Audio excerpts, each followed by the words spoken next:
5 days to Calvary, Monday. What are you carrying? Most of us know the feeling of being weighed down because we are carrying too many things at once. But what if carrying too much was what you were known for? If it was, then your name might be Rocco Mercurio. Mercurio holds more than 25 entries in the Guinness Book of World Records, and a few of them have to do with holding things. He is the world leader in holding mugs, 25 at one time, billiard balls, 17, and tennis balls. He held 8 with his palm facing down. He stacked and balanced a record 255 poker chips on one finger and 1,700 cups on his forehead.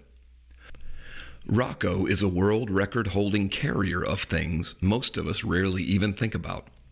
But there's a chance that a lot of us are more like Rocco than we care to admit. But instead of holding mugs or stacking cups, we carry baggage from our past, empty religious practices, and promises without payoffs. Jesus understands. Jesus knows how to help professional carriers. After Jesus triumphantly enters Jerusalem, we see the Lord coming to the temple. But due to the late hour, he and the disciples leave without any activities being recorded. It was the following day that would create a stir and teach us about Jesus' views of freedom and truth. The following morning, Jesus was hungry, and he saw a fig tree in leaf, Mark 11:13. As he got closer, he saw there were no figs. In fairness, it wasn't fig season. And Jesus cursed the tree, saying no one would ever eat again from it. Immediately after this, Mark locates Jesus at the temple, turning over tables and passionately seeking to ensure this house was able to carry out its intended purpose. In this passage, Mark's gospel makes a statement that is easily overlooked, but powerful in helping us clarify Jesus' actions at both the tree and the temple. And he would not allow anyone to carry anything through the temple, Mark 11:16. This statement literally speaks of Jesus' refusal to allow the money changers, merchants, or buyers of animals to keep holding what they were carrying. He would not allow a place devoted and dedicated to honoring and seeking the presence of God to become a den of robbers. But the question is worth asking. What was being stolen? Perhaps the answer is found in looking at both scenes, the tree and the temple.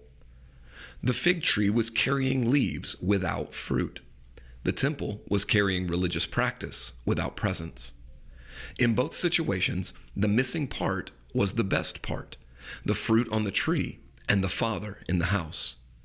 And Jesus refused to allow either the tree or the temple to carry the announcement of something without the authenticity of it.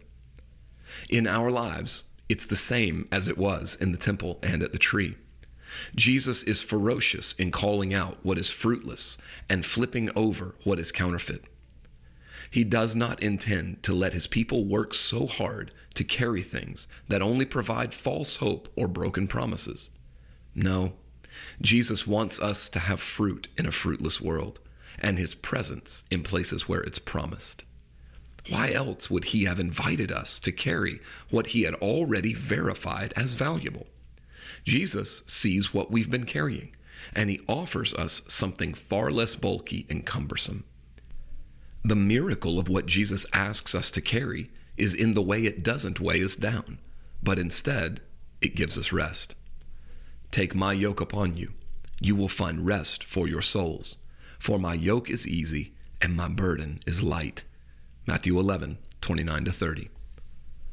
Unless your name is Rocco Mercurio, you weren't created to carry things that don't bring you life, love, rest, and hope.